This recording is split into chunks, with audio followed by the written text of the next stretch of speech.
So yun na nga, may nakita akong pastel king, napaka-social tingnan guys. Yun na nga guys, lunch break namin ngayon at ako ay nag-worry dahil akala ko wala akong makain dahil puro mga baboy rito. Parang masarap ito. Iyan po ang aking in-order, pastiwarma. Wow, sosyalin. Akala ko walang pastel dito. Ayan, sosyalin ang pastel nila dito, pastiwarma. Ayan po ang aking in-order. O diba? Ayan, mga manok po ito. Ayan guys, dito lang ito sa UP Diliman Campus. So tara na, kain na tayo.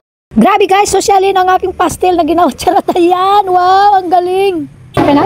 Okay, thank you. Ayan.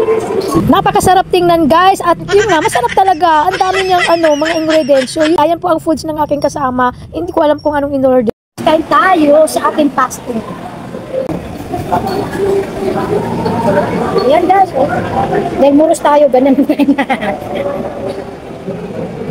Masarap siya to. Ako ati Grace, na sugtatong yan. Oo, di ba galing sa ano? Ang deep. Bakit tinintay natin? Nagtutbrush ka, buwag, kuman ka na. Nakarinig ako ng libre, kaya dapat tinintay natin. Finish mo, tasin mo muna.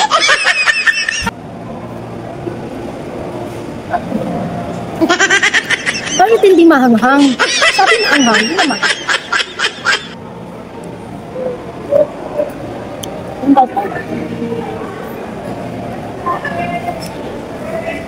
May free wifi daw to. Nagkunik ako. Free wifi. Nagkunik ako.